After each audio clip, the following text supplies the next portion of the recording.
Hello everyone, आज की इस वीडियो में हम क्लास 5th की बुक आवर वर्ल्ड के चैप्टर 3 के क्वेश्चन आंसर सॉल्व करेंगे। तो आइए शुरू करते हैं। चैप्टर 3 है study earth through globe and map. तो यहाँ पर देखेंगे क्वेश्चन दिया गया है define globe and draw the picture of it. आपको जो है ग्लोब के बारे में बताना है और यहाँ पर ग्लोब की पिक्चर ड्रॉ करनी है। तो इसका आंसर होगा, यानी कि ग्लोब किसे कहते हैं? Globe is a model of earth. Globe पृथ्वी का एक मॉडल है, उसका प्रतिरूप है। इट मीन्स, इसका मतलब है on the globe each part of the earth is represented and minutely placed on a smaller scale. इसका मतलब है कि ग्लोब पर पृथ्वी के प्रत्येक हिस्से को बहुत ही छोटे रूप में, छोटे स्तर पर दिखाया जाता है। यहाँ पर इस तरीके से, जैसे कि ये ग्लोब की पिक्चर है, आप भी इसी तरीके से ड्रॉ करेंगे। अब नेक्स्ट क्वेश्चन है what is the top and bottom point of the earth. पृथ्वी के सबसे टॉप यानी कि सबसे ऊपरी एंड बॉटम सबसे निचले पॉइंट को क्या कहा जाता है? तो आंसर होगा north pole is at top most point, कि नॉर्थ पोल कहते हैं टॉप मोस्ट पॉइंट को, सबसे ऊपरी हिस्से को of the earth, and south pole is at bottom of the earth, और साउथ पोल होता है पृथ्वी के सबसे निचले हिस्से में। नेक्स्ट है how much time the earth takes to complete one round on its on axis. पृथ्वी अपनी एक्सिस पर एक राउंड कंप्लीट करने में कितना टाइम लेती है? तो इसका आंसर क्या होगा? Earth takes 24 hours to complete one round on its on axis. Earth अपनी एक्सिस पर एक राउंड कंप्लीट करने में 24 आवर्स लेती है। नेक्स्ट है why are the seasons different in northern and southern hemisphere, कि सीजन्स जो हैं वो नॉर्दर्न यानी कि उत्तरी और सदर्न जो दक्षिणी हेमिस्फीयर हैं, गोलार्ध हैं, उनमें डिफरेंट क्यों होते हैं? तो इसका आंसर क्या होगा? इसका आंसर होगा when the sun is in the northern hemisphere, जब सूर्य उत्तरी गोलार्ध में होता है, the southern hemisphere is away from the sun, तो उस समय जो सदर्न हेमिस्फीयर होता है वो सूर्य से दूरी पर होता है। दैट इज द रीजन, और यही कारण है the seasons are different in northern and southern hemisphere, की मौसम उत्तरी और दक्षिणी गोलार्धों में अलग अलग होते हैं। जैसे कि एग्जाम्पल है in the month of May it is summer in Europe, मई के महीने में यूरोप में गर्मी होती है। Located in the northern hemisphere, जो कि उत्तरी गोलार्ध में स्थित है। एंड विंटर इन ऑस्ट्रेलिया, और ऑस्ट्रेलिया में सर्दी होती है मई के महीने में, जो कि लोकेटेड है इन द सदर्न हेमिस्फीयर, जो कि सदर्न हेमिस्फीयर में है। Now question is how are day and night formed on earth. पृथ्वी पर दिन और रात कैसे फॉर्म होते हैं, कैसे बनते हैं? तो इसका आंसर होगा earth rotates north pole to south pole on its axis in west to east direction. पृथ्वी जो है नॉर्थ पोल से साउथ पोल पर अपनी धुरी पर यानी कि अपनी एक्सिस पर वेस्ट डायरेक्शन से ईस्ट डायरेक्शन में रोटेट करती है, यानी कि घूमती है। This movement of earth is called rotation. पृथ्वी के इस मूवमेंट को रोटेशन कहा जाता है। Earth takes 24 hours to complete one round on its on axis. पृथ्वी अपनी एक्सिस पर एक राउंड कंप्लीट करने में 24 आवर्स लेती है, which make day and night, जिससे दिन और रात बनते हैं। Now question is compare a map with a globe. आपको जो है एक मैप को ग्लोब के साथ कंपेयर करना है। How are they different from each other, वे एक दूसरे से कैसे अलग हैं? तो first we see about map. A map provides 2D, it means 2 dimensional presentation of the world और its part.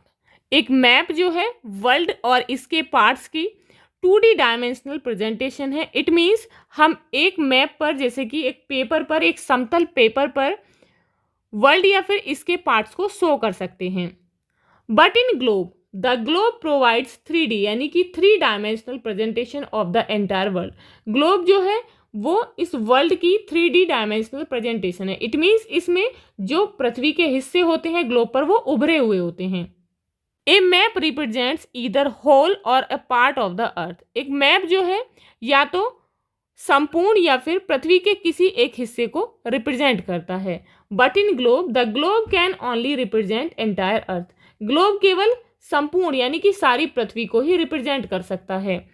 Maps are easy to carry. Maps को ले जाना आसान होता है, उसे हम अपने साथ कहीं भी ले जा सकते हैं। But globe is not easy to carry, लेकिन ग्लोब को कहीं भी अपने साथ लाना ले जाना आसान नहीं है। So these are the comparison between map and globe. Now question is why is proportion और scale necessary in making a map.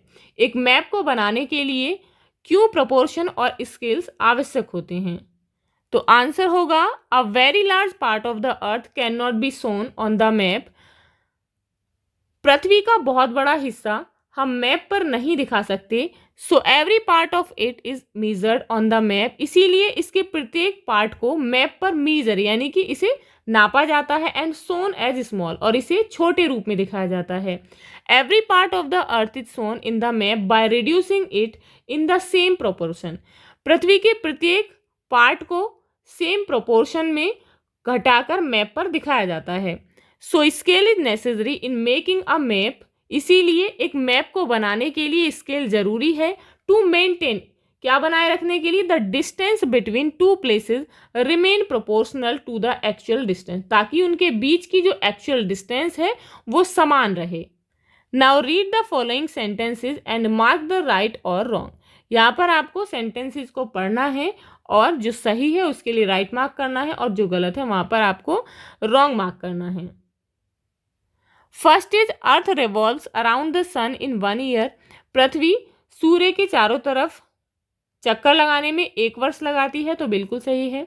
Next है we feel various seasons because of earth rotation. Earth के rotation के कारण हमें season feel होते हैं, यानी कि सीजन बनते हैं, तो ये गलत है। पृथ्वी के रिवॉल्यूशन के कारण होते हैं, ना कि रोटेशन के कारण, तो यहाँ पर आप रॉन्ग का मार्क कर देंगे।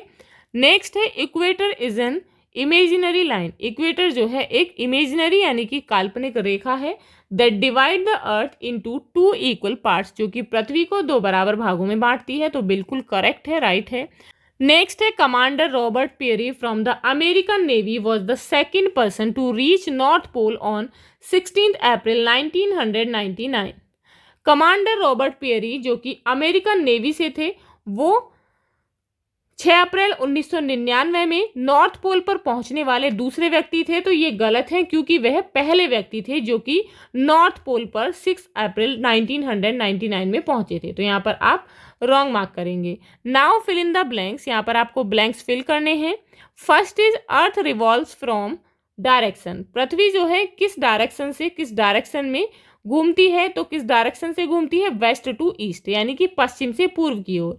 नेक्स्ट है earth completes 1 round on its on axis in hours. पृथ्वी अपनी एक्सिस पर एक चक्कर कितने घंटों में लगाती है? तो 24 आवर्स में, तो यहाँ लिख देंगे 24। नेक्स्ट है earth is tilted towards its on axis like the shape is formed. पृथ्वी जो है अपनी एक्सिस पर अपनी धुरी पर झुकी हुई है, किसकी तरह? एक ऑरेंज शेप, यानी कि संतरे की आकार के समान, जैसे कि संतरे की शेप होती है इसी तरीके से झुकी हुई है, तो यहाँ पर आप ऑरेंज लिखेंगे। नेक्स्ट है earth takes days to complete a round of the sun. Sun का एक राउंड कंप्लीट करने में पृथ्वी को कितने डेज लगते हैं, कितने दिन लगते हैं? तो कितने दिन लगते हैं? 365 1/4, तो यहाँ पर लिख देंगे 365 1/4। तो आपके इस पार्ट के क्वेश्चन आंसर कंप्लीट होते हैं। आप इस तरीके से इन्हें कंप्लीट करेंगे। मिलते हैं नेक्स्ट वीडियो में नेक्स्ट चैप्टर के साथ। If you like this video please like and share, and if you are new on this channel please subscribe the channel. Thank you.